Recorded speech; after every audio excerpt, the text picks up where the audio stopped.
Bien-aimés, nous entamons une semaine de prière autour de la thématique Une Église dirigée par l'Esprit. Je vous invite à considérer avec moi ce premier jour, une vie dirigée par l'Esprit, en lisant les textes d'Éphésiens chapitre 5 et les versets 18 à 21 et Galates chapitre 5 verset 22. Éphésiens chapitre 5, 18 à 21. Ne vous enivrez pas de vin, c'est de la débauche. Soyez au contraire remplis de l'Esprit. Entretenez-vous par des psaumes, par des hymnes et par des cantiques spirituels, chantant et célébrant de tout votre cœur les louanges du Seigneur. Rendez continuellement grâce à Dieu le Père pour toutes choses au nom de notre Seigneur Jésus-Christ, vous soumettant les uns les autres dans la crainte de Christ. Et Galates chapitre 5 et verset 22. Mais le fruit de l'Esprit, c'est l'amour, la joie, la paix, la patience, la bonté, la bienveillance, la foi, la douceur, la maîtrise de soi.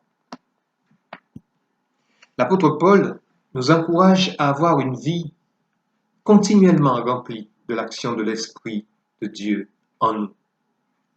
Une vie dirigée par l'Esprit présuppose que notre vie n'est pas dirigée par nous-mêmes ou selon notre propre volonté. Une vie dirigée par l'Esprit manifeste que nous sommes sous le contrôle de la personne du Saint-Esprit, troisième personne de la divinité. Le Saint-Esprit est ainsi la personne qui nous fait connaître les choses de Dieu et nous enseigne concernant à la fois le Père et le Fils. Jean chapitre 14, verset 26 et chapitre 16, verset 7. Une personne dirigée par l'Esprit travaille à ce que le fruit de l'Esprit se développe de façon naturelle en elle, mais surtout dans la crainte respectueuse de notre grand Dieu et Sauveur Jésus-Christ.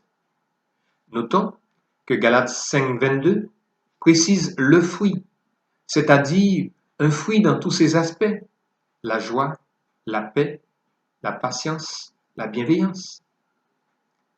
Je vous encourage donc à cultiver une vie continuellement dirigée par l'Esprit du Seigneur et ainsi à joindre à cette méditation un temps d'intercession en rendant grâce à Dieu le Père et à son Fils Jésus-Christ de nous avoir envoyé le Saint-Esprit.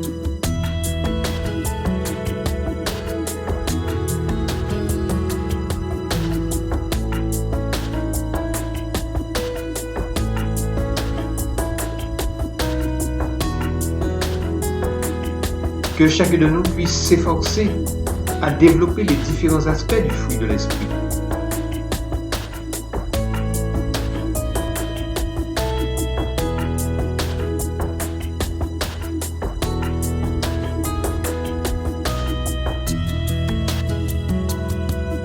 Et aussi, que chacun de nous se laisse diriger par l'Esprit du Seigneur pour connaître à la fois les choses du Père et du Fils, en étudiant avec application la parole de Dieu.